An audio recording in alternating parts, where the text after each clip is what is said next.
नमस्कार। महाभारत का युद्ध कोई साधारण युद्ध नहीं था।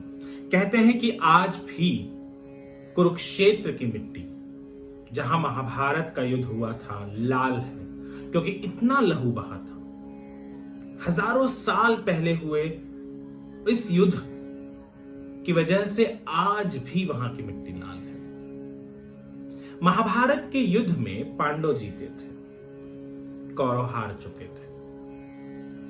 हारे हुए सेना के राजा धृतराष्ट्र, मारे गए सारे के सारे सेनानियों की माता गांधारी, और जीत कर भी अपने सारे पोतों को खोने वाली कुंती।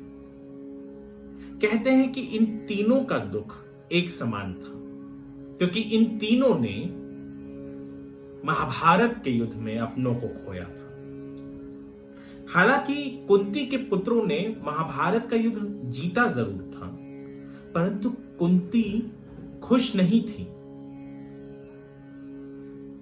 धृतराष्ट्र, गांधारी, ये तो हारे हुए सेना के अध्यक्ष या उससे जुड़े हुए लोग थे, परंतु हस्तिनापुर में पांडवों के जाने के बाद धृतराष्ट्र को राज सिंहासन युधिष्ठिर को देना पड़ा। उसके बाद भी वो वहीं रहा, गांधारी भी वहीं रही और कुंती भी। कुंती के तो पुत्रों ने रण जीता था।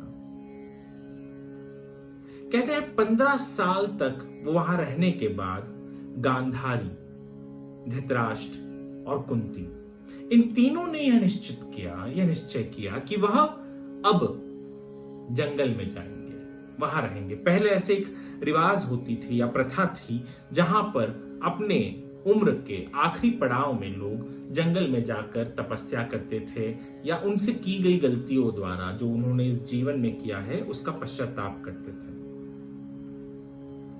ये सवाल हमेशा आता है कि हस्तिनापुर जीतने के बाद ये तीन कहां गए। तो जवाब यह है कि ये तीनों जंगल की तरफ चले गए। इनके साथ संजय, जो धृतराष्ट्र के एक करीबी थे, जिन्होंने महल में बैठकर कुरुक्षेत्र में क्या हो रहा है वो सब कुछ धृतराष्ट्र को बताया था, वो भी उनके साथ गया। कहते हैं कि जंगल नदी के किनारे, गंगा के किनारे बसी थी। वहां ये तीनों रोज स्नान करते थे और घनी तपस्या करते थे, जिससे वह चाहते थे कि उनके द्वारा किए गए पाप इसी धरती पर मिट जाए और भगवान उन्हें मरने के बाद या मोक्ष मिले। एक दफा जंगल में आग लग गई और ये तीनों ने निश्चय किया कि वो वहीं रहेंगे, क्योंकि उन्होंने उसे अपना कर्म माना और उस जंगल की आग में तीनों मारे गए।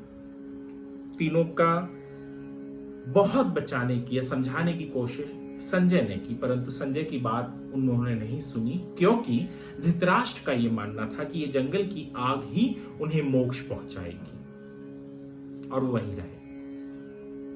संजय वहां से कहते हैं हिमालय की तरफ चले गए, जहां पर वह अपनी तपस्या करने लगे। पूरे एक वर्ष लगे, कहते हैं, वो युधिष्ठिर को पता चलने में कि उनके चाचा, चाची और मां तीनों एक जंगल के आग में मारे गए। उसके बाद युधिष्ठिर ने उनका जो अंतिम क्रियाक्रम होता है वहां उस जंगल में जाकर किया। तो ये कहानी है कि युधिष्ठिर ने राज सिंहासन पर बैठने के बाद 15 वर्षों तक, कहते हैं कि धृतराष्ट्र, गांधारी उसी राजमहल में रहे। 15 वर्षों बाद वो वहां से निकले, उनके साथ कुंती भी निकली और वह तीन तपस्या करने के लिए जंगल में गए। तो ये कहानी है कि महाभारत के युद्ध के बाद जो तीन सबसे बड़े, उम्र में बड़े व्यक्ति थे इन राजघरानों में, उनका क्या हुआ। धन्यवाद।